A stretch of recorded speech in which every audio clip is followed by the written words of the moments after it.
Bien, bueno, ahí estamos. Entonces arrancamos formalmente la charla, el seminario. Bienvenidos, bienvenidas los que estén acá. La charla de hoy va a estar a cargo de Andrés Marafiotti, Andy, y nos va a contar sus trabajos sobre audio inpainting. Les comento brevemente de su recorrido, quién es y dónde está. Andy es ingeniero de sonido de la UNTREF, se graduó en 2016 con una tesis de identificación automática de instrumentos musicales a partir de señales monofónicas digitales. Quedó largo el título ese. Ujú. Fue ayudante Para con Ignacio de tutor. esa es la parte negativa. Como que Fue, fue ayudante de la cátedra de procesamiento de señales de sonido UNTREF y acá un mini paréntesis. Creo que fue el principal impulsor dentro de la ingeniería de sonido eh, de dos cosas, del uso intensivo de Python y de LaTeX, que has creado una escuela ¿En serio? bastante profunda, sí. Wow, Así de que látex no sabía, qué bien. sí, sí. No digo que seas el primero, pero soy estoy bastante convencido de que fuiste uno de los impulsores que logró más éxito en las dos cosas. Bueno, eso sería como tu parte un tref. Luego fue a hacer su doctorado en la Universidad de Música y Artes Aplicadas de Graz, en Austria, cuyo título es, bueno, básicamente Audio Painting. Ahora nos contará mejor de qué se trata. La tesis ya está entregada y dentro de muy poquitos días la defiende. Así que bueno, éxitos con eso. Gracias. Durante el doctorado trabajó también, o en paralelo, también eso si querés después explicarnos un poquito, en el Instituto de Investigación en Acústica de la Academia de Ciencias Austríacas en Viena, y ha publicado en revistas periódicas de la IEEE y en varios congresos internacionales de gran prestigio. Y en este momento está por empezar su postdoctorado en Berna, en Suiza, que es donde está en este mismo momento. Así que bueno, eso es todo. Muchas gracias, Andy, por prestarte a compartir tus experiencias y tus conocimientos. Así que quedamos en tus manos. Por Les favor. pido apagar el audio al quien no vaya a estar hablando y el video también. Así no interrumpimos la presentación. Bueno, te escuchamos. Bueno, gracias por la presentación. A mí me alegró mucho lo que me dijiste de que fui un impulsor de Python y de LaTeX. De Python fui, me parece, muy activamente impulsor, pero de LaTeX quizás fue algo más como que anduvo por debajo. Son dos cosas que me gustan. La verdad es que acá en la UNTREF y en esta cátedra me siento muy en casa, entonces me alegra mucho poder estar dando esta charla. Creo que, como dijimos hace un ratito, teníamos ganas de organizar con Ignacio hace un tiempo y nunca habíamos podido, bueno, no se había dado, pero ahora también es un súper momento, no solo porque estamos todos más acostumbrados a estas charlas virtuales y podemos hacerlo sin una huella en la capa de ozono ni nada por el estilo, sino también porque yo estoy justo terminando mi doctorado y les puedo dar una visión bastante global de eso. Eh, para muchos de ustedes quizás estén pensando en hacer una tesis ahora de ingeniería y también les puedo dar una idea de cómo pensar en hacer una tesis, en elegir un tema y en desarrollarlo. Esta charla se llama Audio in Painting porque es de lo que voy a hablar. Antes de empezar, quiero poner un poco de reglas. Si alguno en algún momento me quiere parar y me quiere decir algo, me, me va a gustar. Voy a apoyar eso. Voy a responder preguntas durante la charla. Y hay audios en la charla que en la presentación no se van a transmitir, por lo que les compartimos una carpeta que se pueden bajar y escucharlos. Me gustaría que los tengan a mano para escuchar. y también en algunos puntos, después de escuchar los audios, si podemos intercambiar algunas palabras sobre eso. Sobre audio inpainting, primero para darles una idea, acá aparece el primer audio, si lo quieren escuchar, este no es tan interesante, vamos a decir. Lo que hacemos en audio inpainting es estudiamos cómo restaurar información que está perdida en audio en un punto en particular. Esto quiere decir que uno tiene una señal de audio que está mayoritariamente sin ningún problema, pero después en un punto la información está completamente perdida. Puede ser que sea un punto pequeño y que se hayan perdido 20 milisegundos o que se hayan perdido 2 segundos. Hay un rango que puede ser cualquiera. Y este tipo de problemas pueden pasar, a mí me ocurrieron bastante cuando grababa bandas, que de repente el batero se zarte y rompa mal el micrófono y que no se pueda usar esa parte porque se escucha un clic, o otras cosas que me pasaron, que se cayera un micrófono, que entrara un grito desde algún lugar, que pasara un tren, me pasó bastante que pasara un tren y se escuchara un tren de fondo. Distintas situaciones en las cuales una parte de la toma se perdía, pero el resto de la toma estaba perfecta.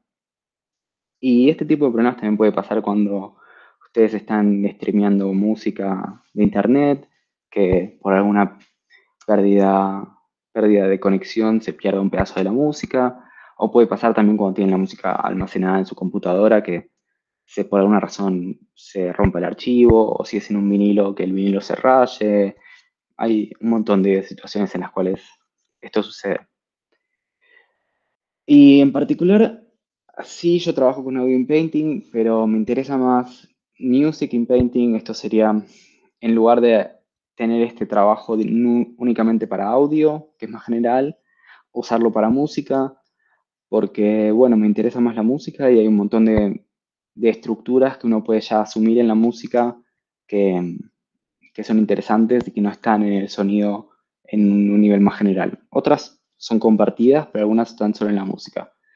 Por ejemplo, la música tiene muchas estructuras con distintas escalas temporales. Acá ven una onda en pantalla y si yo les doy la escala temporal, ustedes pueden medir los picos y decirme cuál es la fundamental de esa onda. Así me pueden decir lo que sería el pitch. Pero si esto lo sumiamos más y lo vemos desde más cerca, bueno, ahora no se ve desde más cerca, pero si lo vemos desde más cerca, ustedes no podrían sacar eso. Y a medida que nos vamos alejando, esa información va a ser más difícil de detectar, pero podemos detectar otras cosas como sería el ritmo, por ejemplo, de esta canción, dónde están los golpes. Y a medida que nos vamos alejando aún más, podemos por ahí pensar en la estructura de la canción. Si estamos en el estribillo, si estamos pasando de la parte A a la parte B, hay un montón de otros detalles que se pueden ver. Entonces, a distintas escalas temporales, de más cerca o de más lejos, hay distintas informaciones que se ven en la música. Y otra cosa que me gustaría decir ahora es que un problema quizás que tenemos en audio in painting es que la gente tiene muy buen oído, hay los que dicen que tienen mal oído, y detectan bastante fácilmente un cambio de calidad en el sonido. Entonces, si vos tenés 10 segundos de música grabados con calidad de estudio y inclusive un buen formato FLAC, y después te doy 2 segundos de música con MP3 a 128 kbps, es mucho más fácil darse cuenta de que ahí hay un error que si simplemente te doy música MP3 128 kbps, porque ese cambio de calidad es bastante fácil de detectar para nosotros.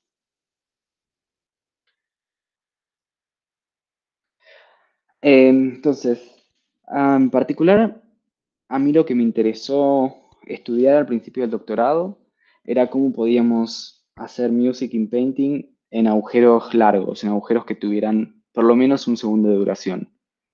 Y lo que miré en el estado del arte es que lo que se hacía en ese momento era, acá tenemos un círculo que representa una canción y en la canción hay una parte blanca que es un agujero. No sé si ven mi mouse, creo que sí.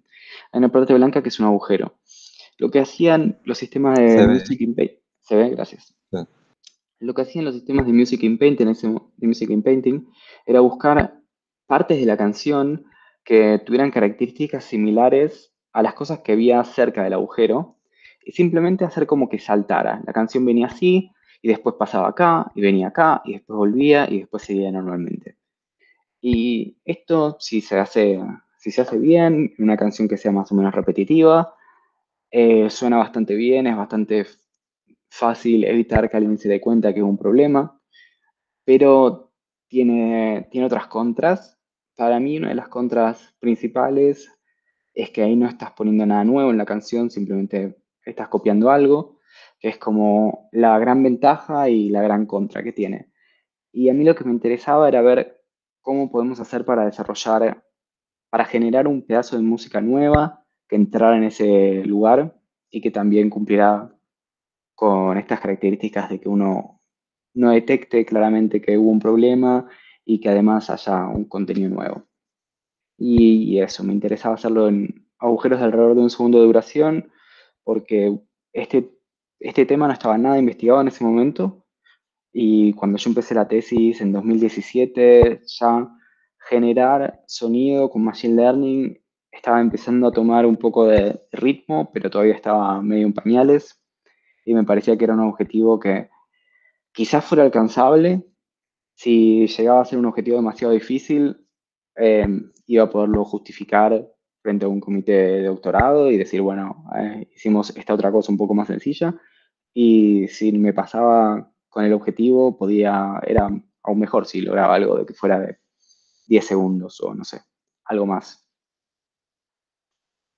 Y con ese objetivo organicé mi investigación en 3 pasos. Esto más o menos ya lo pensé así cuando hice el plan de doctorado. Hubo algunas cosas que tuve que cambiar, pero estaba más o menos así alineado.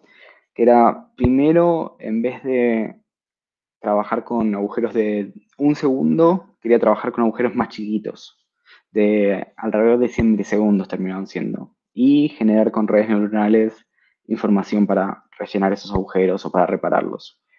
Después quería pasar de esos agujeros chicos a simplemente generar señales que fueran más largas, porque de vuelta, cuando estaba armando mi plan de tesis también no había sistemas que generaran audio, un pedazo grande de audio con una calidad más o menos buena. Y el último paso era básicamente tomar ese sistema y aplicarlo a audio painting en agujeros grandes. Entonces, quizás ahora sí estaría bueno que escuchen el segundo ejemplo, que lo que tiene es una canción simplemente con un agujero chiquito de 120 milisegundos. Les voy a dar unos segundos para que hagan eso. Yo le voy a dar play, pero me parece que no. Bueno, en un agujero tan corto hay un par de cosas que pasan. Primero, que es difícil hasta escucharlo. O sea, si estás escuchando te das cuenta que hubo un agujero, pero no es un problemón. Y otra cosa es que todavía podemos pensar en exactamente recuperar lo que se perdió.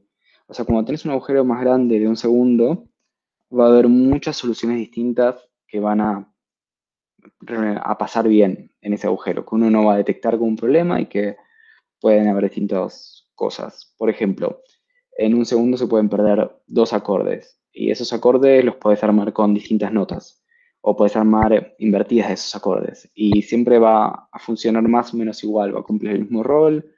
También puedes tener distintas intensidades en las notas. Pero en un agujero tan chiquito de 100 milisegundos, por ahí se perdió el decay de un golpe o se perdió el principio de un rasgueo. Pero después vas a escuchar que el mismo acorde siguió, entonces lo que necesitas es el principio de ese acorde.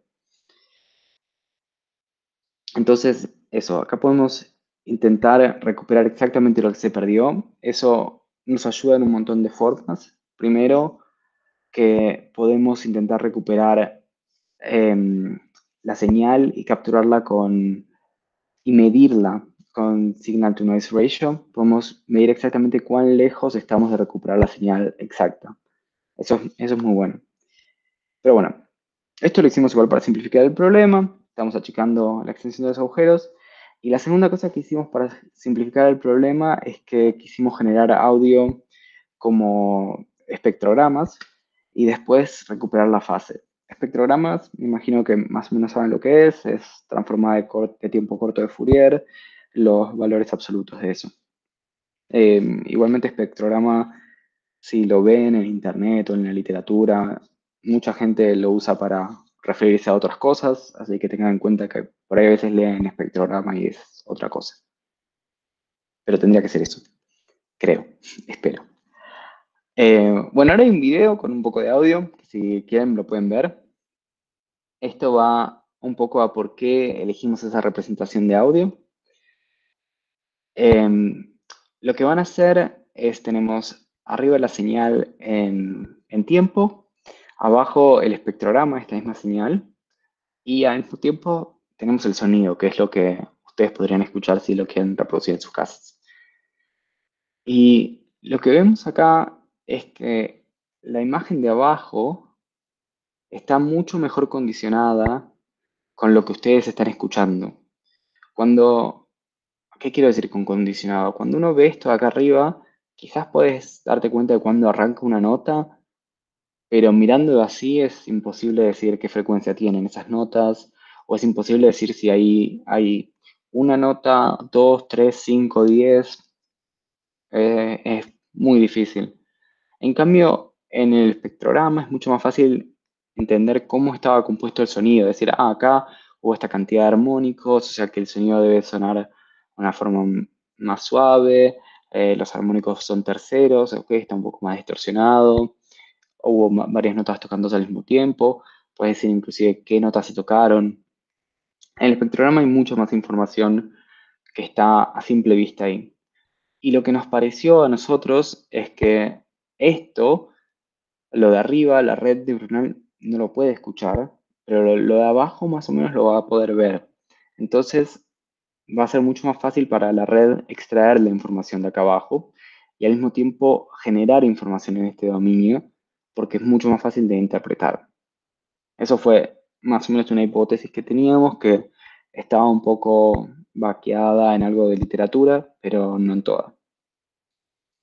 Entonces, con eso desarrollamos el primer sistema que llamamos Context Encoder, fue simplemente una red neuronal para audio painting. Lo que hacemos es tenemos una señal que tiene un agujero. A esa señal que tiene un agujero le hacemos la transformada de tiempo corto de Fourier. Como el agujero es brusco, en el espectrograma se ven este corte o estas líneas acá verticales, que es lo que, sí, como se ve eso en un espectrograma. Después este espectrograma se lo damos al context encoder y le pedimos como objetivo que genere la información que tendría que haber estado en este agujero. Y después lo que hacemos es mezclar la información de antes del agujero con la que generó el context encoder para tener un espectrograma completo. Y al final vamos a recuperar la fase, porque el espectrograma, como son los valores absolutos, no tienen la fase de la señal. Y la fase de la señal es, bueno, necesaria para poder recuperar la señal en dominio temporal. En este paso, además, como estamos muy al principio del doctorado, lo entrenamos y lo evaluamos nada más en samples monofónicas de instrumentos musicales, o sea, una guitarra tocando una nota, o un violín tocando una nota, o una batería tocando un tambor, y en música, directamente tipo en canciones de rock. Porque así tenemos como una visión más o menos amplia de, ok, caso muy sencillo funciona así, caso muy complejo funciona así, y seguramente tenemos un montón de blanco en el medio, pero nos da como una buena idea de cómo funciona este sistema. Después, quizás si a ustedes les interesa más meterse en cómo está formado el sistema, eh, hace unos días de una charla y me preguntaron acerca de esto. Eh, bueno, a la entrada tenemos los bordes, ¿no? Y lo que está en gris son los filtros de la red y lo que está en estos cubos es la señal, cómo la señal se va deformando a medida que pasa por la red.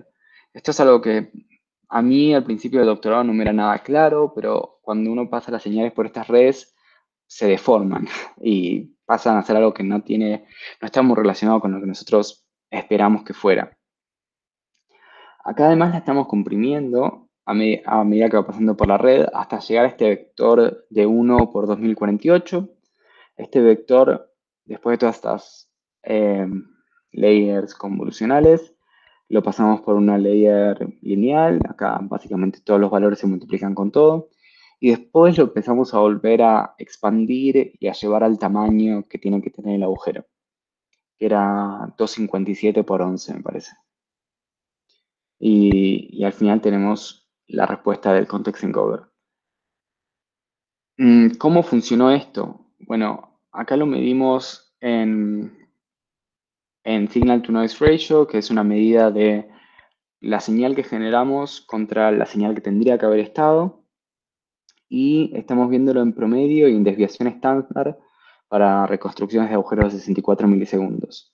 En este gráfico tenemos lo que era el estado de arte para audio inpainting de agujeros pequeños. Creo que se me fue el axis X en este PDF, les pido disculpas. Pero básicamente acá vemos que a medida que avanza el tiempo, hasta creo que esto es 50 milisegundos, todos los métodos del estado del arte iban decayendo en calidad bastante bruscamente. Y nuestro método para 64 milisegundos está, en el caso más complejo, que es música, mejor que el estado del arte. Esto es en 25 milisegundos. Y en el caso de instrumentos, mejor que el estado del arte en 5 milisegundos. O sea, usando redes neuronales, la calidad aumentó drásticamente de lo que se venía viendo. Pero además quisimos verlo con un poco de visión más de la percepción humana. Y para este caso no queríamos hacer evaluaciones con sujetos que escucharan la música y todo, porque era simplemente demasiado trabajo en este punto del doctorado. Pero lo que hicimos fue usar una medida que se llama Objective Difference Grade, que en este caso funciona bárbaro. Es una medida que desarrollaron cuando se hizo MP3 para intentar ver entre dos sonidos que tendrían que ser iguales si una persona detectaría que hay una diferencia y qué tipo de respuesta darían a esa diferencia. Y cuando pasamos los resultados de la red por esta medida, la medida va desde resultados, desde la diferencia es imperceptible hasta la diferencia es muy molesta. Vemos que el inpainting de música está entre imperceptible y no es molesto, y el inpainting de instrumentos está entre no es molesto y es un poco molesto. Esto, la verdad es que tuvo bastante que ver con lo que nosotros veíamos. Si bien acá el resultado de instrumentos es en SNR, es Signal to Noise Ratio o SNR, súper bueno, los sonidos de instrumentos son muy sencillos. Tenés una nota de guitarra, tum, y ahí le sacás 60 milisegundos, la reconstruís, y si tenés un poquito de error, te re das cuenta al toque, porque el sonido es muy sencillo y un error chiquito es fácil de detectar. En cambio, en la música tenés una canción re compleja con un montón de instrumentos sonando y en 100 milisegundos metiste algo que más o menos pasa y no te das tanta cuenta. Es mucho más difícil porque está simplemente mucho más poblado y tu oído no se puede agarrar de tantas cosas puntuales. Y además, como vimos en el ejemplo del principio, estos agujeros son bien cortos. Entonces, bueno, acá decimos que esta red puede ser aplicado tanto para sonidos complejos como para sencillos. Depende un poco de qué es lo que estés esperando. A mí me parece que para música esto va siempre bien y para instrumentos, para el caso, no sé, si esto fuera un add-on de Cubase, te quedarías deseando un poquito más porque estás esperando una calidad de estudio y de repente te das cuenta que hubo algo ahí. Y esto es más o menos cómo se ven los resultados. Tenés el espectrograma real a la izquierda, entre las barras rojas lo que generó la red y el espectrograma real a la derecha. Y más o menos lo que se ve, quizás ustedes no están tan acostumbrados a ver espectrogramas como yo, pero lo que se ve es como que está un poco borroneado. Los espectrogramas suelen tener bastante como este tipo de definición más de acá, como con más cambios. Y de repente es todo un poco más estándar. Lo cual es más o menos como se veían en ese momento muchos resultados de redes neuronales, como más o menos bien, pero un poco borroneados. Y nosotros seguíamos teniendo el objetivo de de reparar agujeros de un segundo de duración. Ahora, esto en un par de milisegundos por ahí no genera muchos problemas o no te saca demasiado, pero ya cuando llegas a un segundo de duración, eso sonaría muy mal. O era una idea que teníamos que creo que era una hipótesis muy razonable. Entonces teníamos que ver cómo hacemos para tener un generador que funcione mejor que esto, que genere algo con más calidad. Y eso nos llevó un poco a una pregunta. Acá estamos terminando un poco la parte del context encoder, que fue la primera parte, y estamos intentando pensar cómo seguir avanzando. Lo que nos preguntamos es, ¿por qué en esta época, en el procesamiento de sonido con redes neuronales, se usaba casi siempre el dominio de tiempo-frecuencia y estaba investigado en un montón de papers que simplemente funcionaba mejor que en el dominio del tiempo y es algo muy sencillo de hacer, pones no, a clasificar un sistema con sonidos directamente en tiempo y después lo agarras el mismo sistema y lo usas para sonidos en tiempo-frecuencia con espectrogramas y funciona siempre mejor con espectrogramas. Yo también tenía esa experiencia desde mi tesis, donde usamos tiempo-frecuencia para clasificar. Y en el procesamiento se usaba siempre eso. Pero después en la generación de sonido, lo que veíamos es que casi todo el mundo generaba sonido directamente en el dominio temporal, lo cual tiene un poco de sentido porque lo que escuchamos nosotros es el dominio temporal, pero a lo largo de esta charla venimos viendo que en realidad el dominio de tiempo-frecuencia es más fácil de entender, es más fácil de ver.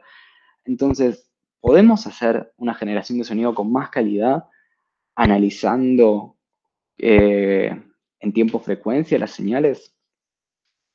Y para investigar esto, usamos Generative Adversarial Networks, GANs, que son redes adversales generativas, medio como ejemplo, porque nos pareció que iba a ser una buena forma de ver si podíamos hacerlo. Había un par de papers en ese momento que intentaban generar espectrogramas con GANs y funcionaban mal, y pensamos, bueno, por ahí podemos encontrarle la vuelta a esto. Y esto nos va a llevar a la parte quizás más matemática de esta charla, que espero que me sigan. Si en algún momento me quieren parar y preguntarme algo, está todo bien. Que nos lleva a ver cómo motivamos esta parte matemática, o sea, por qué vamos a ir ahí. Estas son todas caras generadas con un GAN en 2018, entrenado en un sistema de famosos, y así a primera vista puede parecer que estén re bien, es como, wow, son re reales, pero si te pones a ver cualquiera muy en particular, vas a encontrar fácilmente problemas. Al chico este le sale una burbuja del cuello, que es medio raro. O este señor tiene dos ojos muy distintos, uno mucho más chico que el otro. Y acá en el pelo, no sé qué le pasó, pero también le pasó algo muy raro. Esta chica no tiene, el fondo está completamente desligado de la cara, pero qué sé yo, podría pasar. El pelo de esta no tiene mucho que ver. Y después esto está entrenado en famosos y este para mí es Beckham y esta para mí es Shakira. O sea que está como un poquito grafiteándose la data, a pesar de que esté generando fotos nuevas, qué sé yo. ¿Y qué es lo que pasa? Nosotros queremos generar espectrogramas, ¿no? No queremos generar fotos de famosos. Y el problema es que si yo les pongo así, como acá les puse fotos de famosos, 8 fotos de espectrogramas falsos generados por un GAN, va a ser mucho más difícil encontrar estos problemas. Porque, bueno, estas burbujas que tenía acá o el pelo raro, por ahí son cosas que en la data más o menos están así, pero en los espectrogramas lo que va a haber raro va a ser mucho más difícil de ver. Y esto es lo que les quiero mostrar acá con estas dos imágenes, que el de arriba es un espectrograma real y el de abajo es un espectrograma falso. Y simplemente lo que hice fue, no sé, todos los valores menores de 0,1 los mandé a cero.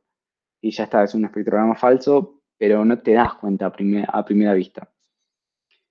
¿Y por qué pasa esto también? ¿O cómo podemos pensar en esto? Cuando uno tiene una imagen con un tamaño cualquiera, esta imagen no tiene por qué ser el espectrograma de una señal en tiempo.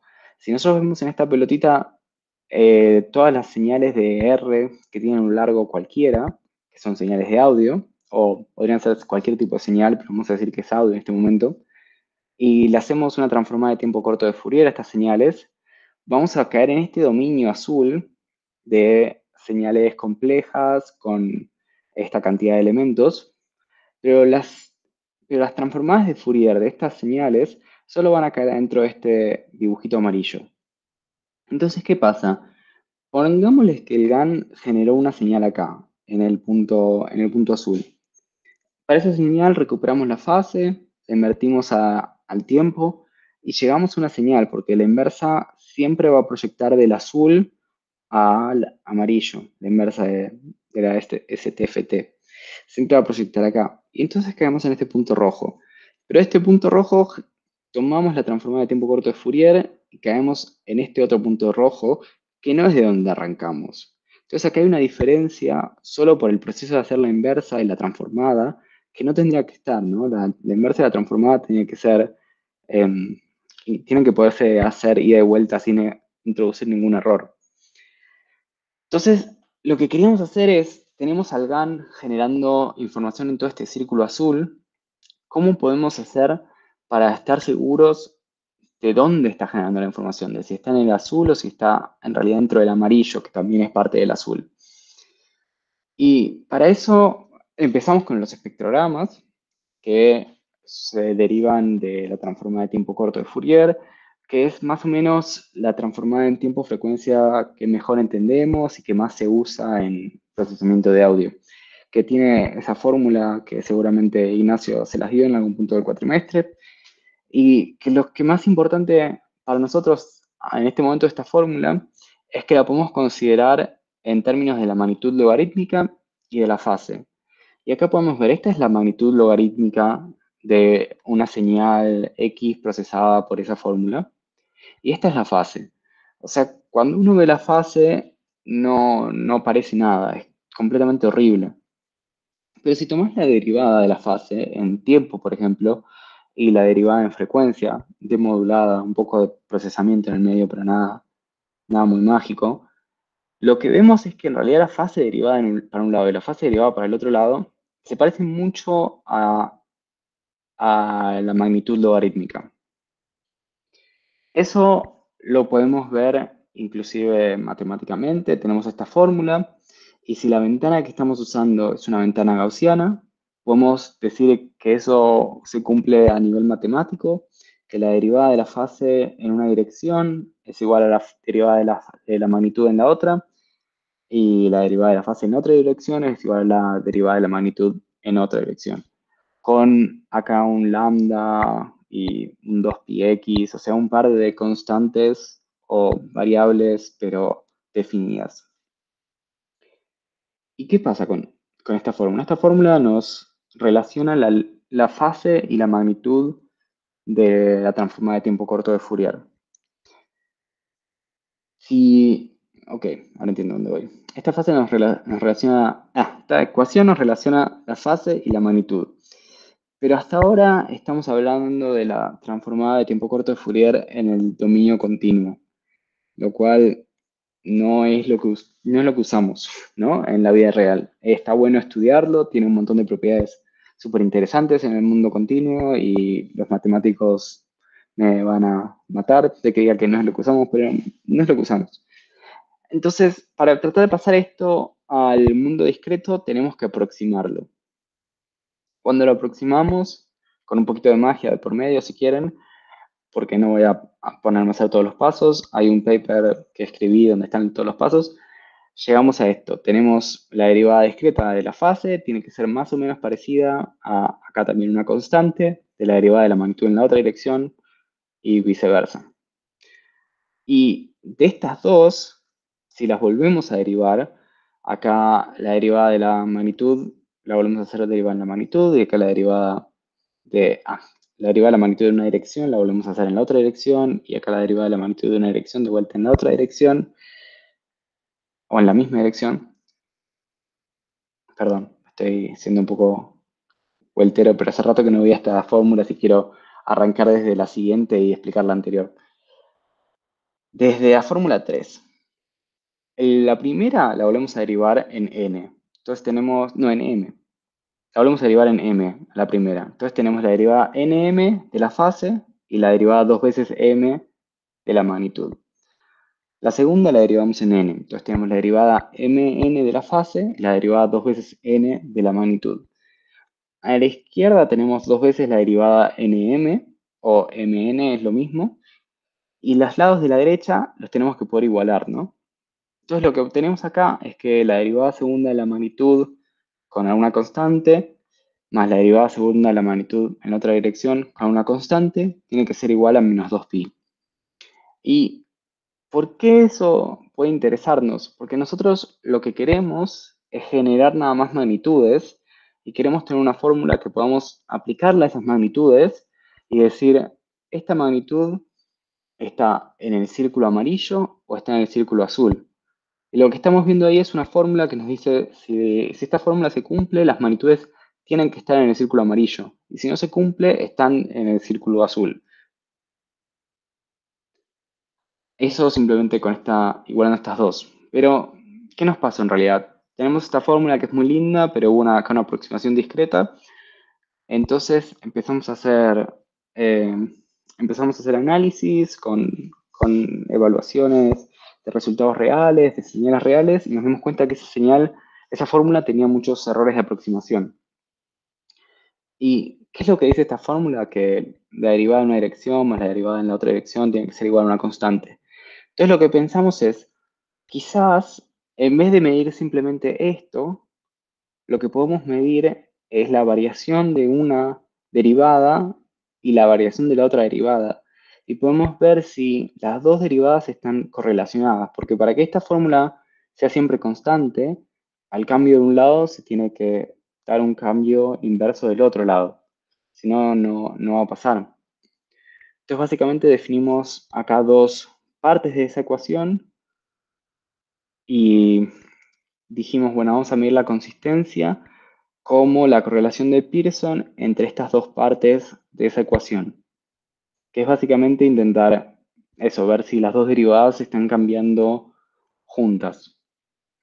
Y lo que vimos es que, bueno, esta fórmula funcionó bastante bien y además cumplió ciertas características que nosotros esperábamos y queríamos. Primero, les dije que todo esto se derivaba de que la ventana de la transformada de Fourier fuera una ventana gaussiana.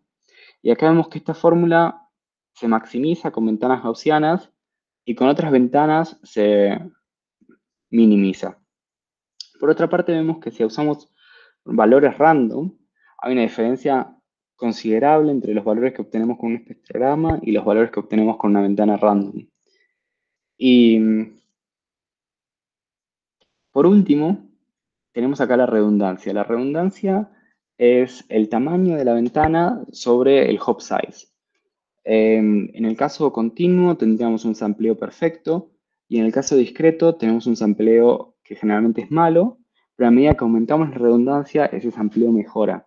Entonces lo que vemos es que esta fórmula, a medida que vamos aumentando la redundancia, se va maximizando y a su vez va aumentando la diferencia con otras matrices, que es lo que esperábamos, porque acá hicimos una aproximación del mundo continuo, del mundo discreto, y esperamos que hubiera una diferencia de calidad y que esta diferencia de calidad fuera más notoria a medida que nos acercamos más al caso continuo, que nunca vamos a llegar, ¿no? Pero que nos estamos acercando por lo menos.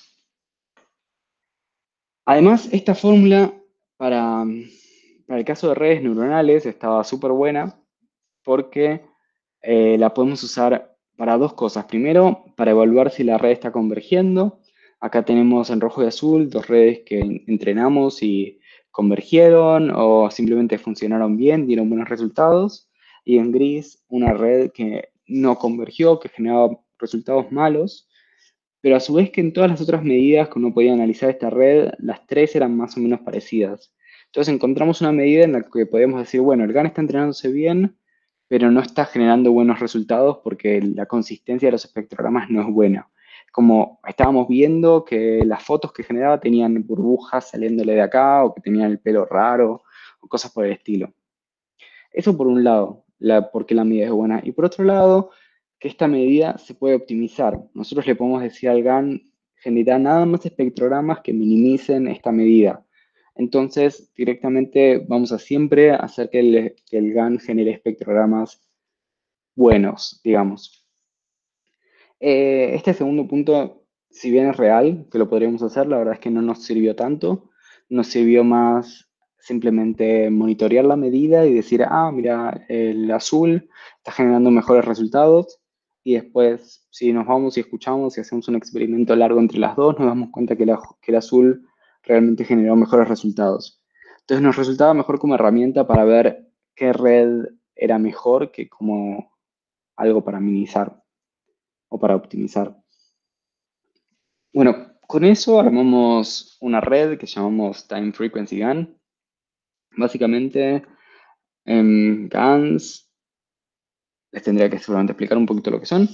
Son un tipo de red neuronal donde tenemos dos redes neuronales, un generador y un discriminador. Y el trabajo del generador es le damos ruido y generamos señales. Y el discriminador mira esas señales y mira señales del dataset y dice cuáles son reales y cuáles son falsas. Discrimina entre las dos. El generador, porque quiere engañar al discriminador, va a intentar generar señales que sean más cercanas a las del dataset, pero nunca tiene acceso a las señales del dataset, entonces es muy difícil que genere nada más las mismas señales del dataset y el discriminador no sabe cuáles son las del generador, básicamente. Entonces generamos este sistema en el cual teníamos las señales reales, le hacíamos una transformada de Fourier para llegar a los espectrogramas. Primero llegamos a transformada de Fourier, después sacamos la fase, no nos importa, y hacemos una transformada y le pasamos un logaritmo, o sea, los valores absolutos en logaritmo, lo que comúnmente se conoce como espectrogramas, era lo que le dábamos al discriminador, y después el generador simplemente generaba señales que se tendrían que parecer a las del dataset, ¿no? Entonces tendrían que parecer espectrogramas. A su vez, las salidas de estos dos las mandábamos a la consistencia y tratábamos de comparar la consistencia de las señales reales con la consistencia de las señales falsas para saber cuándo teníamos que dejar de entrenar la red. Y a las señales que generaba el generador, como van a ser iguales a estas, les tenemos que después pasar por un algoritmo que recupere la fase y tenemos que pasarlas por una inversa de la transformada de Fourier para llegar a los sonidos reales. Con eso llegamos a este sistema que genera audios de un segundo. Esto está en esta cosa de sonidos que le pasé. Tiene que ser Steel 4. Commands TF scan M. Les doy unos segunditos para que lo escuchen.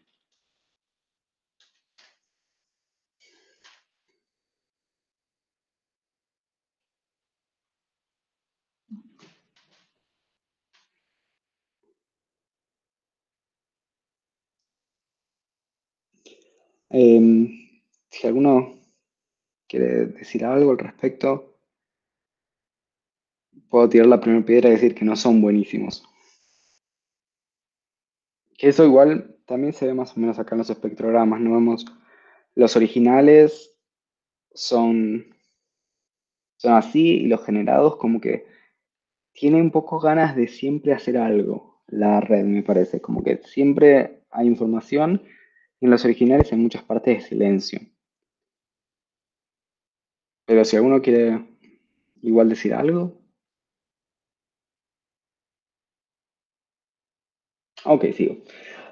Eh, bueno, de todas formas esto lo llevamos a test auditivos, donde básicamente fuimos al laboratorio en una cámara no anecoica, sino simplemente un cuarto muy chico, que es un box in a box, donde realmente no hay nada de ruido, un sótano. Pusimos a gente a escucharlo con muy buenos auriculares, muy buen amplificador, todo lo mejor que se pudiera. Y lo que hicimos fue, les dimos pares de señales reales y señales generadas por este GAN, o señales reales y señales generadas por un GAN que trabajaba en el dominio temporal, o señales generadas por este GAN y señales generadas por el otro. Y les pedimos que eligieran cuál les parecía que era la real.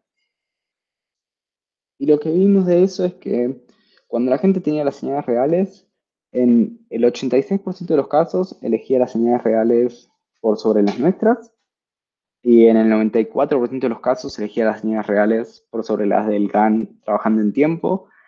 Este 86% parece medio malo, pero quiere decir que una de cada 4 veces que la gente tenía un par entre las nuestras y las reales, elegía al azar.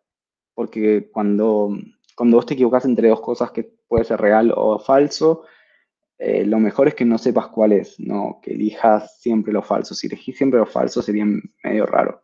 Tenés una percepción de la realidad extraña. Y cuando les pasábamos pares entre las señales generadas con el GAN en tiempo-frecuencia y las señales generadas en tiempo, el 75% de las veces elegían las generadas en tiempo-frecuencia, o sea, una clara preferencia por esas señales, lo cual está en coincidencia con lo que nosotros escuchábamos, que las señales generadas por el GAN en tiempo eran más o menos. Bueno, una clara conclusión es que la generación neuronal de audio puede beneficiarse con el análisis de tiempo-frecuencia, porque hubo una clara mejoría desde este GAN a este, y lo que hicimos fue, no cambiamos nada de la red, sino que trabajamos mucho en cómo le presentábamos las señales a la red y cómo atacábamos los problemas específicos de este tipo de red, con la consistencia. Y la segunda cosa es que Tifgan generaba un segundo de audio semi-convincente, que quiero decir, a veces por ahí no te das cuenta, según estos resultados. Y esto es sin ningún tipo de condicionamiento. Básicamente al GAN le das ruido y el GAN genera algo. Y en el caso de InPainting, el problema es más difícil porque tenés un montón de información condicionando, pero también es más fácil porque tenés un montón de información condicionando. O sea, podés sacar muchas más cosas del sonido en sí, de lo que viene antes y de lo que viene después. Pero bueno, cuestión es que con esto queríamos volver al InPainting. Y acá si vamos para adelante, hacemos un parate acá, si alguno tiene alguna duda sobre esto o quiere decir algo, voy a dar unos segundos. ¿O quiere todavía opinar de esos audios? Bueno, seguimos para adelante. Este es el tercer paso del doctorado y lo último que voy a hablar hoy, realmente. Voy a tener otra slide sobre un poco de trabajo futuro, pero esto es lo último que vamos a entrar en profundidad. El tercer paso era mezclar este context encoder que les presenté hace media hora o algo así, con el TIFCAN del que acabamos de hablar y aplicar los audio painting. Eso fue Generative Adversarial Context Encoder for Long Audio in Painting, Gazella, que es simplemente hermoso cuando uno encuentra una buena forma de resumir un título largo. Gazella Inpainta. Perdón, traduje esto muy rápido. Gazella Inpainta agujeros de música de alrededor de un segundo. Y el contexto que le dimos a Gazella tiene más o menos 8 veces el tamaño del agujero. Eso es, antes de un agujero de un segundo le damos 8 veces la cantidad de información de antes, o sea, 8 segundos, y después del agujero le damos 8 segundos de información. También es un GAN, o sea que también va a tener un generador y un discriminador, y también vamos a trabajar en espectrogramas y vamos a recuperar la información con PGHI, que es un algoritmo de recuperación de fase que en nuestro caso funcionó muy bien siempre con espectrogramas generados por redes neuronales, que es un caso medio específico, no muy estudiado. Bueno, primero eh, necesitábamos comprimir la información que iba al generador. Esto porque le queríamos dar 8 segundos. 8 segundos a 22.050, me parece que da la frecuencia de sampleo. Esto ya es un número bastante grande de muestras. pero está en un espectrograma, ¿no? El hop size de esto fue 256, o sea que teníamos 689 ventanas temporales, pero teníamos 689 ventanas temporales por 512 puntos en frecuencia, lo cual nos da como que había 350.000 valores antes del gap y 350.000 valores después del gap. Esto por ahí les dice algo, pero no les dice nada, es simplemente mucho. Y si le pasamos toda esa información al generador, no es que no va a funcionar, es que van a haber un montón de cuentas que se van a tener que hacer, va a tardar mucho en entrenar y además no nos va a cargar en RAM, seguramente. O vamos a tener que usar un ejemplo por vez o dos ejemplos por vez, porque en Machine Learning, cuando trabajas con datos grandes y cuando trabajas con redes grandes, tenés que siempre tratar de que o entre en RAM o juntar un montón de placas y ponerlas en paralelo, que no era algo que nos interesara hacer. Entonces, primer paso para que esto sea chico. En vez de tener los 512 canales de frecuencia, hicimos una transformada de Mel, porque como ustedes saben, la transformada de Mel tiene algo que ver con cómo escuchamos y además comprime un montón la data. Y la segunda cosa es que hicimos un promediado en tiempo. A cada 4 ventanas temporales simplemente sacamos el promedio. Entonces, ¿qué es lo que sacamos de eso? 689, que era la cantidad de ventanas temporales, lo dividimos por 4, 172. Y en vez de 512 tenemos 80 canales de Mel, creo. Y 80 canales de Mel sigue siendo más o menos bien, no está tan comprimido. Y pasamos a 13.700 valores, de 352.000. O sea, es una compresión bastante burda en cantidad de valores que tenemos, pero al mismo tiempo, nada, pasamos a un Mel sin comprimir demasiado, tomamos un poquito de promedio entre los valores, no fue tan tremendo. Y el generador, también como el context encoder, tiene un encoder y un decoder. En este caso tiene dos, uno para la información que está antes del gap y otro para la información que está después del gap. Y al mismo tiempo al decoder le vamos a dar una variable latente, que es básicamente ruido. ¿Por qué le damos ruido? Porque en un segundo de música, como dije antes en esta charla, puede haber se puede haber perdido dos acordes y esos dos acordes pueden ser tocados con distintas notas o pueden ser tocados de distintas formas, distintos volúmenes, etcétera.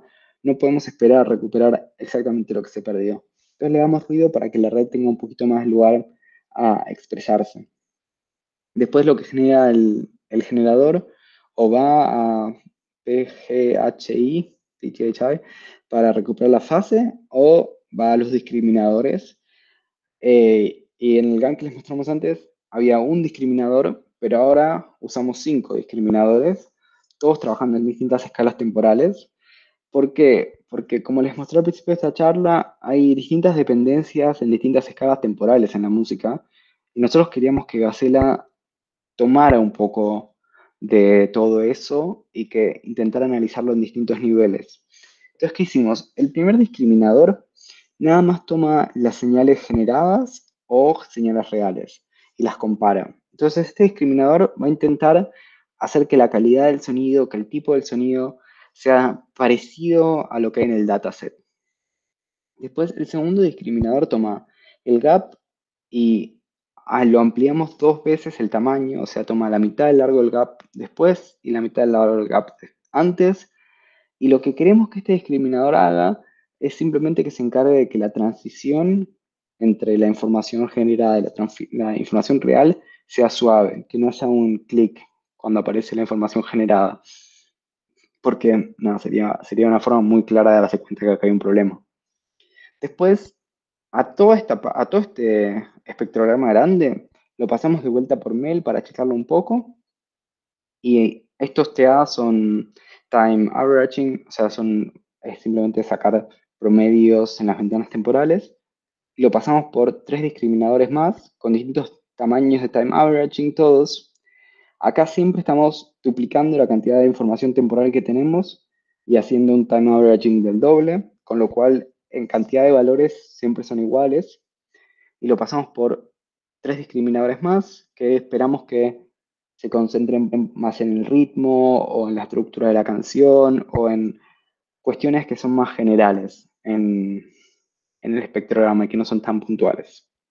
Por eso también el mail, porque ya cuando vas a ritmo o la estructura de la canción, no es tan importante que estén todos los puntos de frecuencia, pero obviamente sí es importante que algunos discriminadores vean todos los puntos de frecuencia, porque si no este espectrograma nunca va a ser consistente, nunca va a tener esas características que necesitamos que tenga un espectrograma para que suene bien. Em, y ahora lo que podemos ver un poco es qué pasa cuando pasamos por estos encoders. Vamos a ver resultados del encoder de arriba, que es el que encodea la información antes del agujero. Y esto es el promedio de todas las respuestas que dio el encoder para esta información antes del agujero, o para esta, o para esta, o para esta. Y lo que vemos es que en promedio el encoder se concentra bastante en la información que está directo al lado del agujero. Es donde a lo que más valor le da, intenta ver bien qué es lo que está justo al lado del agujero. Y eso tiene sentido, para mí por lo menos, si yo estuviera haciendo esto manualmente, me concentraría bastante en lo que hay justo antes del agujero.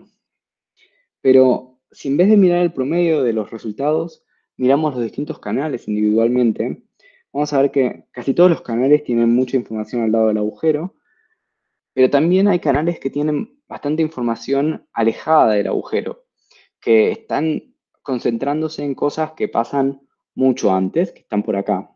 Y esto nos da una pauta de que el encoder no es que está tomando este segundo antes del agujero y no está mirando nada más, sino que realmente se está concentrando en toda la señal.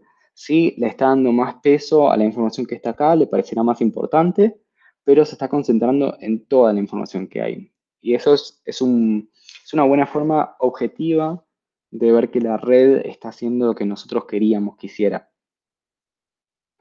Y por otra parte, les dijimos que al generador o al decodificador le estábamos dando ruido para que pudiera generar señales distintas. Y lo que vemos acá es, entre las barras rojas son pares de respuestas que da el decodificador para un mismo problema. ¿Y qué es lo que tiene? Por ejemplo, acá vemos que en el primer ejemplo hay varias notas al final que en el segundo ejemplo no están. O acá, en el primer ejemplo hay todo un acorde acá que no está, que en el segundo sí está. Entonces, ¿qué vemos? Que distintas realizaciones de ruido que le pasamos al decodificador generan distintos resultados para el mismo ejemplo, completamente distintos. Y la verdad es que si te pones a escucharlos, es difícil decir este es bueno y este es malo. Vas a tener favoritos, pero son simplemente soluciones distintas, en general factibles. Esto está buenísimo también como herramienta. Si alguien quiere usar este sistema, que puede decir, bueno, dame 30 soluciones distintas y yo elijo cuál es mi favorita. Y al mismo tiempo es algo que medio que hicimos en contradicción a la literatura, porque la literatura decía que los GANs con mucho condicionamiento, o sea, con mucha información que los estaba para generar, como este es el caso, este GAN tiene todo el condicionamiento de la información de antes del agujero y después del agujero, está muy atrapado. La literatura decía que en esos casos los GANs no utilizaban ruido para generar señales, y en nuestro caso sí lo hace. A mí me parece que este es un problema en el cual darle ruido tiene mucho sentido con el problema, mejora la solución que puede dar el sistema, y por eso es que lo usa, a pesar de que en un montón de otros problemas por ahí esto no pase. Y después, para evaluar esto, hicimos también de vuelta test subjetivos en esa cámara que les conté, Box in a Box, con auriculares buenos y LibreBlue. Y evaluamos primero para agujeros de 750 milisegundos, evaluamos en 4 niveles de complejidad. Te está escuchando mal, Andy. No sé si soy yo. No sé si el resto está escuchando. Sí, se escucha raro.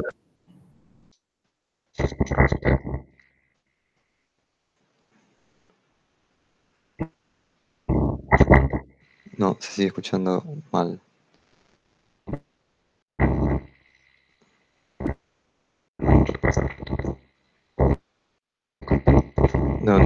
Directamente no se entiende, es como una voz robótica grave. Sí, muy raro.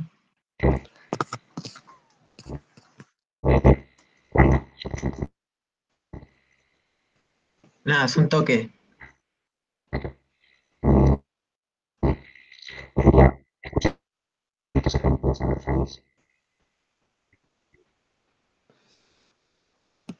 Y hace... Bueno, pide que escuchemos ejemplos 5 y 6. A ver. No sé si abriste algo, cerraste algo, fue muy de golpe. No,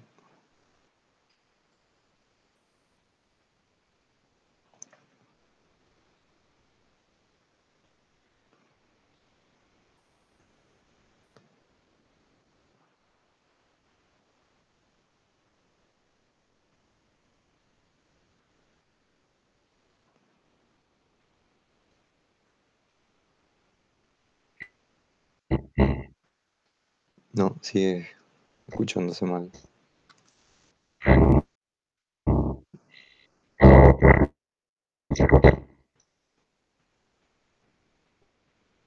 ¿Querés probar volver a entrar? Desconectarte y... Dale.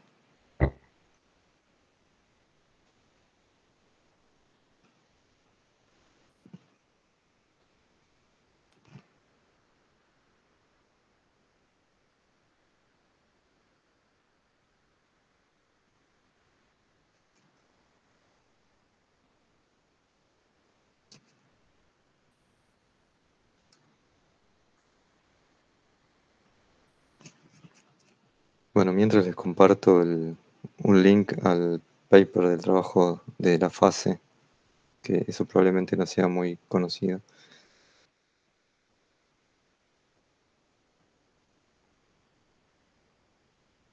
Ahí estás muteado. Ahí va. Hola. Ahí va. Ahora sí, perfecto. ¿Sí? Sí, sí. Buenísimo. Ese paper está bueno el que mandaste. Sí, yo no Pero conocía la técnica y vi que este era uno de los primeros.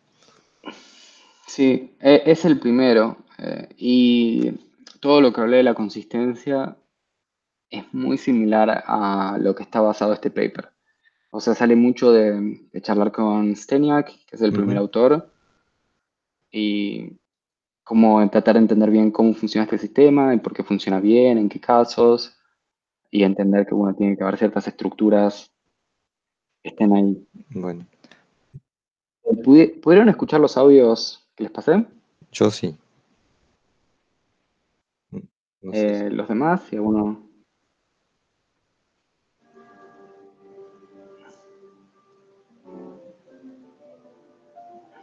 Sí, Sí.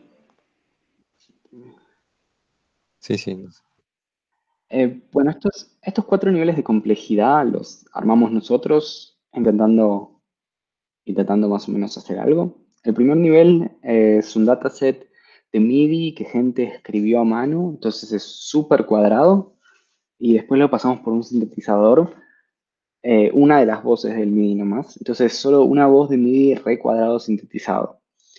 El segundo nivel de complejidad lo que agrega es que el MIDI en vez de estar escrito a mano, está tomado de un piano, de alguien tocando un piano o un controlador MIDI si quieren. Entonces no es tan cuadrado, tiene un poquito más de variación. El siguiente nivel es en vez de gente tocando un controlador MIDI, es grabaciones de gente tocando el piano. Entonces más o menos estás en el mismo tipo de música, pero le agregas el reverb, el cuarto, el instrumento, distintos instrumentos, un montón de cosas de complejidad. Y el último nivel es música, en este caso es rock. Y por eso acá los ejemplos que les pasaba son de nivel 3 y de nivel 4. Si alguno tiene algún comentario o quiere decir algo al respecto, eh, está bueno. Si no, es simplemente ver como resultados de experimentos, que también está bueno ver los resultados de los experimentos.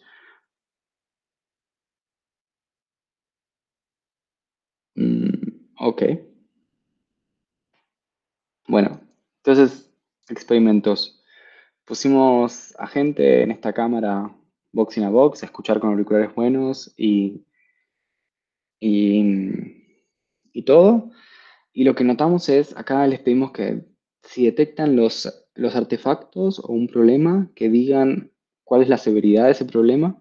Uno es no me molesta, dos es me molesta, tres es me molesta mucho. Y les dimos tres tipos de señales. Señales reales, donde en las señales reales a veces la gente detecta un problema, es normal. Las señales que nosotros generamos y señales con un clic, que era básicamente para ver que nuestros sujetos están prestando atención porque tienen que darse cuenta de que hay un clic y tienen que decir que es molesto porque no está bueno tener un clic en el medio de la canción.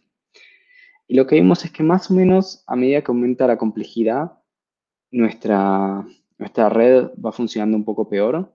Esto lo pasamos por un análisis estadístico y se coincide con que va empeorando con cada nivel, a pesar de que acá pareciera que baja a simple vista. Y el segundo tipo de análisis que hicimos fue con música de piano. Hicimos agujeros de 375 milisegundos, de 750 milisegundos y de 1,5 segundos. Y lo que vimos en los ejemplos es que el efecto del agujero no fue significante, pero yo les dejo acá que escuchen el original y los tres agujeros y podemos charlar un poco de eso. Em, es 7, 8, 9 y 91.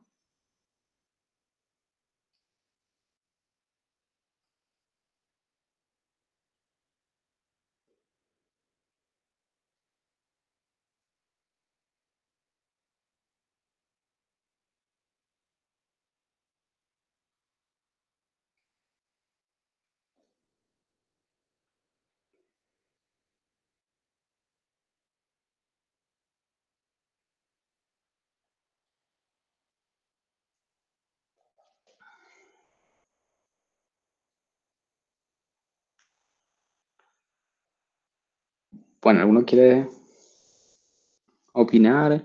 ¿Qué les pareció?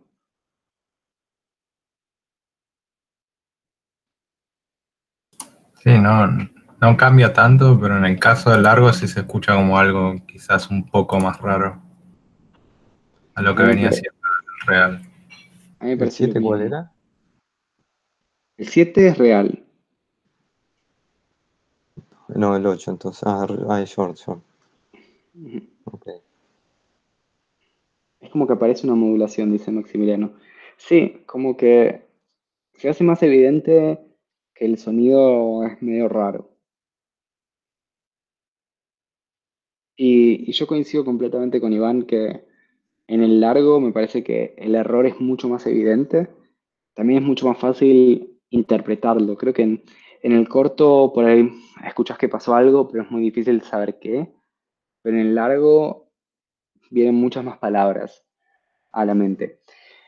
Por alguna razón, me parece, creo que todos los sujetos eran gente no muy del palo de la música y todos evaluaron los casos como que eran más o menos iguales de severidad y estadísticamente el efecto no fue significante. A mí me parece que si repitiéramos el experimento con gente más del palo de la música, los resultados serían un poco distintos. Pero bueno, por lo menos sabemos que para gente más o menos normal, esto no es algo que se les note mucho. Y ya 1,5 segundos es mucho, ¿no? Para un agujero. Entonces, ¿qué podemos decir de todo esto? Para Gacela combinamos un montón de cosas, machine learning, análisis de tiempo-frecuencia, análisis musical, porque toda esta idea de que la estructura de la música está en distintos rangos temporales. Y juntando todas esas cosas, hicimos un sistema que puede generar hasta 1,5 segundos de música para reparar agujeros, con resultados más o menos buenos y que al mismo tiempo puede generar distintas soluciones para un único agujero, por lo que el artista o ingeniero puede elegir cómo quiere rellenar esto. El tema también es que acá, de lo que había en el estado del arte, que era copiamos un pedazo de la canción al agujero, pasamos a un sistema que genera música nueva para rellenar y que te da opciones de con qué lo querés generar.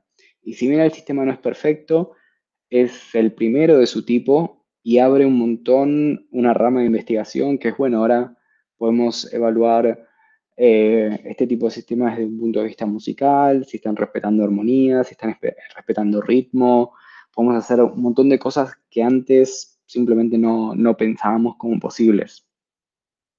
Y en el futuro nos gustaría agarrar un sistema tipo Gacela y usarlo para traducir o proyectar una representación de tiempo-frecuencia a otra, como sería, por ejemplo, agarrar MEL y pasarlo a espectrogramas con un sistema como Gacela, como sería medio como un upsampler.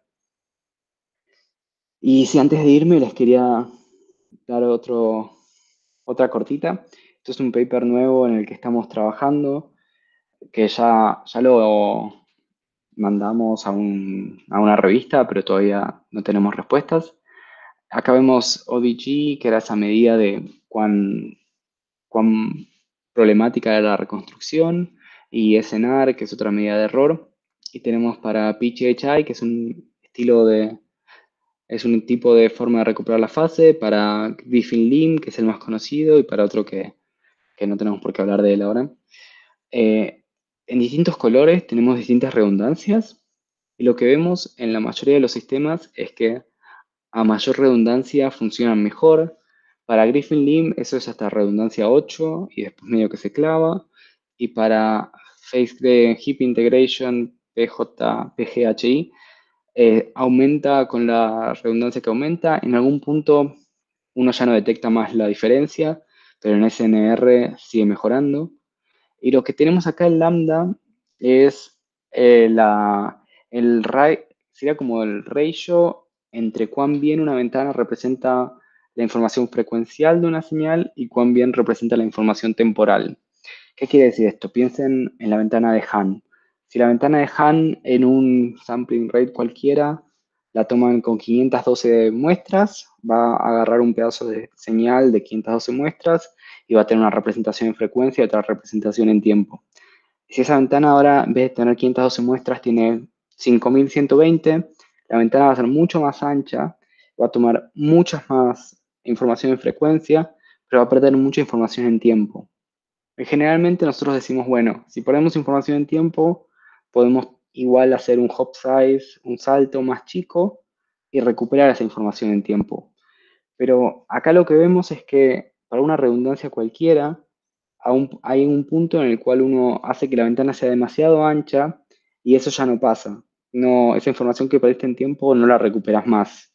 Tiene que ver con la incertidumbre o el concepto de incertidumbre, que podemos ver las cosas o en tiempo o en frecuencia, y podemos ver solo en estos gráficos que eso pasa también para recuperar la fase de espectrogramas. Y ahora sí, más o menos conclusiones generales de la charla. La generación neuronal de audio puede beneficiarse con el análisis de tiempo-frecuencia. Qué lindo, sí, la verdad es que sí. Podemos beneficiar la generación neuronal de audio. Y lo que vimos es que métodos que compiten con TIFGAN o con Gacela o usan redes más grandes o usan datasets más grandes o ambos. O sea, en general, cuando cuando te beneficias con el análisis de tiempo-frecuencia, podés hacer uso de redes más chicas y es más fácil el problema en general, en nuestros casos por lo menos. Después vimos que para agujeros cortos en InPainting usar redes neuronales es sumamente prometedor. Hubo un gráfico donde mostraba que básicamente sobrepasaba todo el estado del arte. Y para agujeros largos, usando redes neuronales, abrimos nuevas fronteras, como que se abre un nuevo problema que se puede analizar de nuevas formas y podemos tener nuevas ideas al respecto, podemos ver cosas nuevas, es bastante copado. Y por último, que todas las redes que presenté hoy, toda la charla, yo como fui muy abocador del Python y del LaTeX, soy muy abocador del código libre y de que todo esto sea fácil de usar y modificar. Está todo en GitHub, pueden entrar, leerlo. Los papers también son públicos, o sea que pueden leer todas las descripciones. Y después si quieren jugar con las redes que ya están entrenadas, hay modelos preentrenados, se los descargan y las usan. Si quieren entrenar las suyas, tienen todo el código, lo pueden hacer. toda la data que uso también es pública, o sea, todo lindo, todo legal. Y bueno, les agradezco por el tiempo. Acá hay 3 páginas donde pueden ver para cada uno de los modelos que hablé ejemplos de audio y va a dar más información y cosas, pero seguro que hay muchas más cosas para escuchar si les interesa. Y eso, por favor, pregunten. Me alegra. Bueno, muchísimas gracias, Andy. Hacemos un aplauso, abrimos los micrófonos y tratamos de hacer un aplauso general.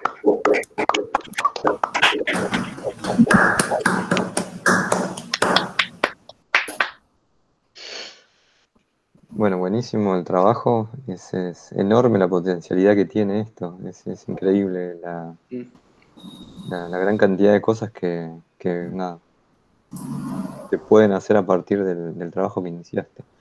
Así que está buenísimo. Gracias. Yo me adelanto a hacer una pregunta, después dejo espacio. Me interesó mucho el tema de la recuperación de fases. Si puedes contar un poquito, si tenés algún detalle más que puedas compartir del método. Del método PGHI. Exactamente. Sí, tiene mucho que ver con con esto que hablaba. Básicamente lo que hace PGHI es vos le pasás una magnitud logarítmica y con esa magnitud logarítmica hace la derivada en tiempo y la derivada en frecuencia demodulada. Y lo que hace es divide el espectrograma en, vamos a decirle parches, en parches de información que está toda junta e integra la fase, estas derivadas de la fase, las integra a partir de un punto. Entonces agarra un parche, le da un punto random y empieza a integrar alrededor de ese punto random con estas derivadas.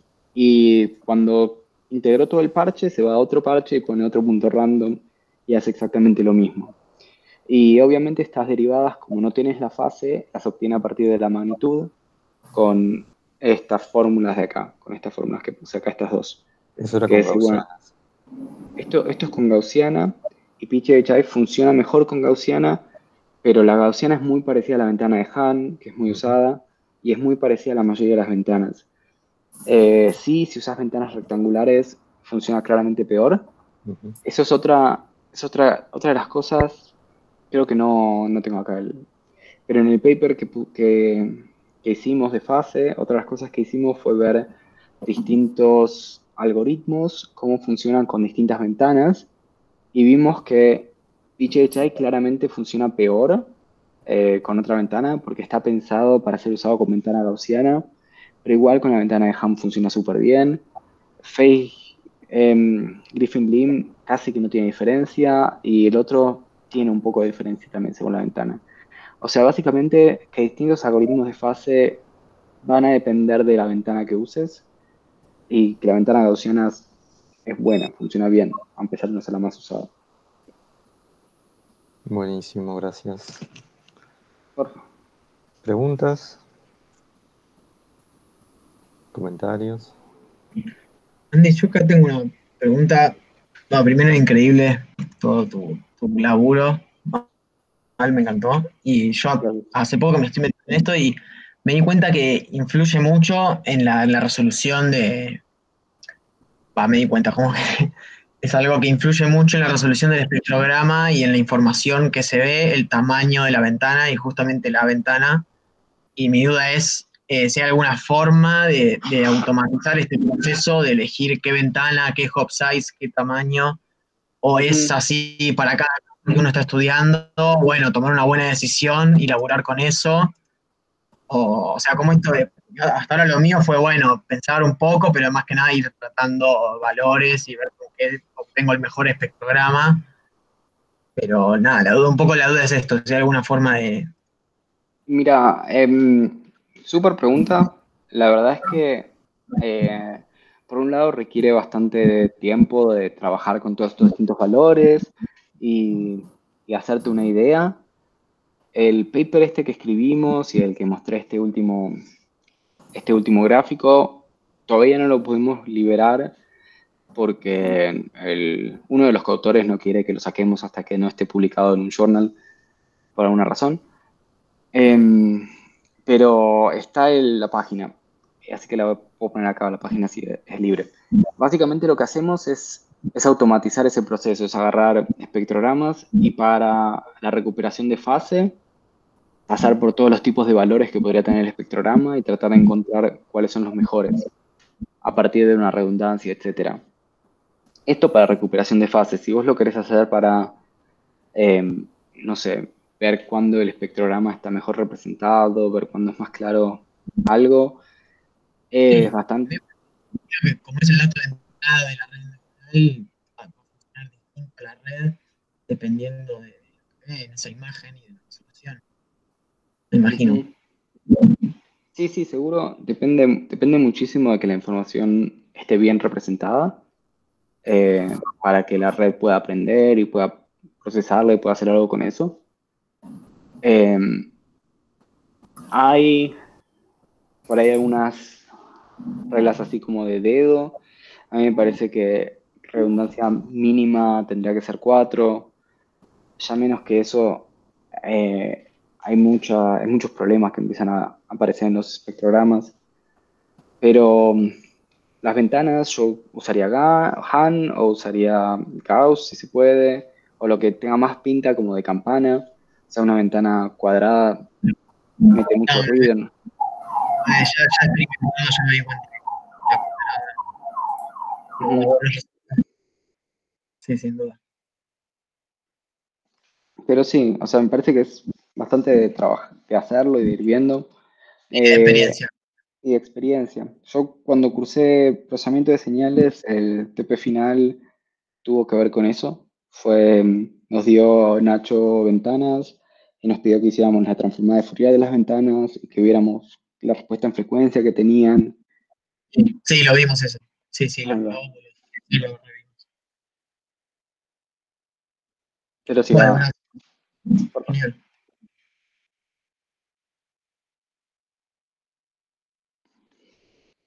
Más preguntas, comentarios. Andy, bueno, nada, primero felicitaciones, tremendo, Gracias. tremendo laburo. Eh, y tengo una consulta.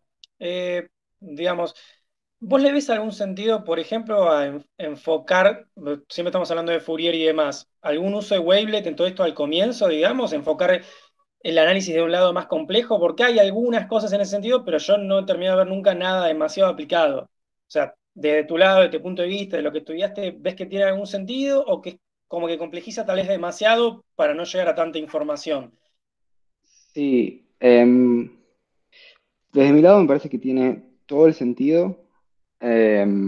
Estamos hace rato queriendo usar wavelets y uno de mis, el, digamos, el líder del proyecto que me pagó a mí durante el doctorado es uno de los tipos que más trabajó con transformada constante Q, que es básicamente un tipo de wavelet, y que tiene muchas ganas de usar eso. Y hemos tenido muchas charlas donde intentamos encontrarle la vuelta, implementamos cosas, hicimos pruebas, y todavía no la encontramos, no la vimos.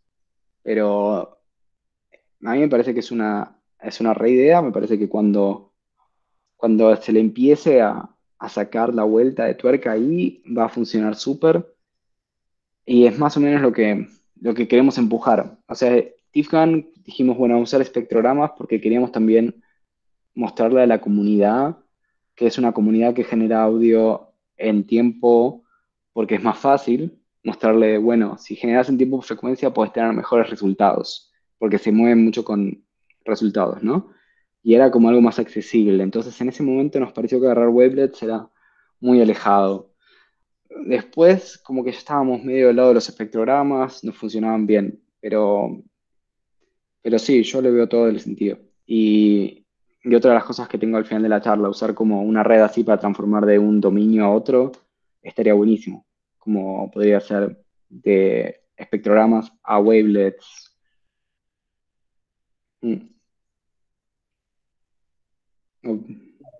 Bueno, gracias por la No, por data. favor, me parece re válido.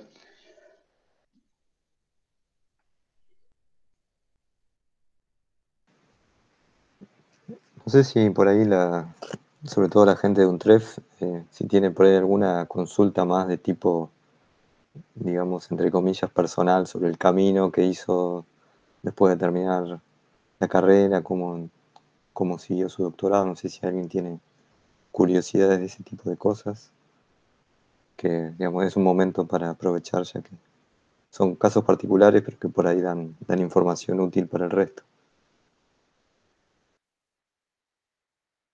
Ahí yo digo. Buenas, pero estaba desde YouTube, estaba en las Ahí va. sombras. ¿Cómo estás, Andy? ¿Todo bien? ¿Todo bien vos? Bien, bien. Acá te paso una pregunta que justo hicieron ahí en YouTube. Ajá. Uno de los chicos, Fede Felsberg, pregunta: ¿qué punto de partida recomendás para gente que no sabe, pero está interesada en investigar y o trabajar en el mundo del audio y machine learning? En el mundo del audio y machine learning. Sí. Ok, primero una respuesta que no va a ser tan satisfactoria, pero que ya escuché el otro día hablando con gente de Untref. Me parece que estaría bueno que haya un taller sobre eso en Untref. Eh, Me pasó hablando con Pepino, con quien tuvieron la charla ahora un mes, y conmigo y con un montón de otra gente que trabaja en estos temas, y me doy cuenta que hay mucha gente de la UNTREF que estudia ingeniería de sonido y que quiere hacer esto, y para todos es un poco como meternos a nivel personal y estudiarlo. Y estaría por ahí bueno que eso se junte y que se dé como un taller, un seminario o algo. Eh, Dado que ese taller, seminario o algo no está, les puedo contar un poco de mi experiencia personal. Yo me metí con Coursera y hice un par de cursos de ahí. Hay un curso de Javier Serra, que se escribe Xavier con X. Serra es un tipo muy conocido en el mundo de Music Information Retrieval, que es un área de música y procesamiento. Él tiene un curso bastante bueno, sí, ahí lo escribió Nacho en el chat. Él tiene un curso bastante bueno en Coursera, que para cualquiera que esté interesado en estos temas es- está bueno consultar. Y por el lado de Machine Learning, yo me metí más con un curso de Andrew Ng, que es un profesor por ahí de Stanford, no quiero mentir por ahí, pero tiene varios cursos ya en Coursera de Machine Learning y de Deep Learning y de un montón de cosas. A mí me parecen súper interesantes, están súper bien hechos, didácticos. eh, Nada, se aprende un montón con eso. Me parece que esos dos puntos son un buen comienzo, porque el curso de Xavier no va a haber tanto Machine Learning básico y va a haber más como aplicaciones para música. Y el otro curso es más como muy general de Machine Learning, o sea, casi no hablan de audio. Pero bueno, Bien, bien, esa fue genial. mi experiencia personal. Quizás también hay cosas mejores ahora. Sí, te corté por ahí.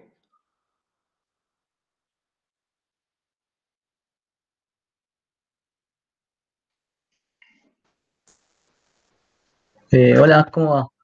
Todo bien. Estuvo increíble la charla también, como dicen todos, estoy de acuerdo. Yo te quería preguntar más o menos cómo fue el paso de, bueno, estudiar acá en UNTREF a hacer el doctorado allá en Austria. ¿Cómo fue el camino ese, esa parte del camino? Em, sí, hay una parte del camino que no está por ahí en la bio, que es que cuando yo terminé la carrera también trabajé en Argentina 2 años para una empresa que se llama Faro Latino, que son medio como el- seguramente todo el mundo sabe lo que es esto, es la gente que está entre los artistas o las discográficas y Spotify o iTunes, o sea, pasándolos de A a B. Eh, Primero arrancó por ahí, aprendí mucho también de software, en esa época también trabajé mucho en mi tesis, yo ya me digo que había terminado la carrera, pero todavía tenía que hacer la tesis, y en algún momento me fueron dando ganas de tener una experiencia estando afuera o haciendo investigación, y empecé a buscar cosas, y la verdad es que cuando empecé a buscar cosas me di cuenta que el campo estaba bastante fértil. sea que hay mucha gente trabajando en esto a nivel mundial, en muchos lugares, y tenemos una formación en la UNTREF que es súper buena, o sea que nos reabre la posibilidad de hacer este tipo de cosas.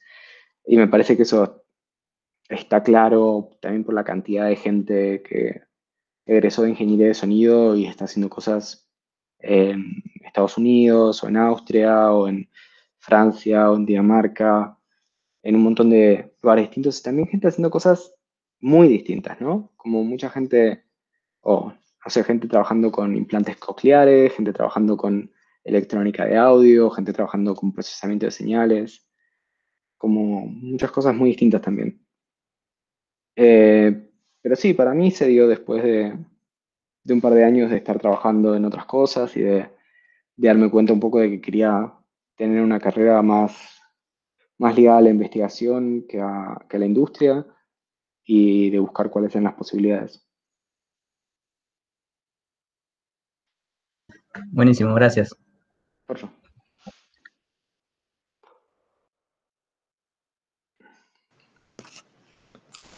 Bueno, no sé, ¿algo más? ¿Alguna otra pregunta? Si no, ya vamos liberando por el horario de Andy en Europa. Ya creo que ya pasó la cena, ¿no?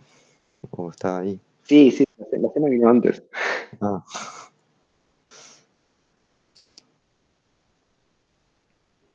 bueno, no sé, ¿alguna otra pregunta, Si quieren, cuestión? pregunten, no tengan... Si no, el contacto con Andy es muy fluido, cualquier cosa, o directamente o a través nuestro, pueden llegar fácilmente. Voy a cortar la grabación local. Después esto va a quedar subido al canal de YouTube, así que lo pueden ver otra vez. Denle follow.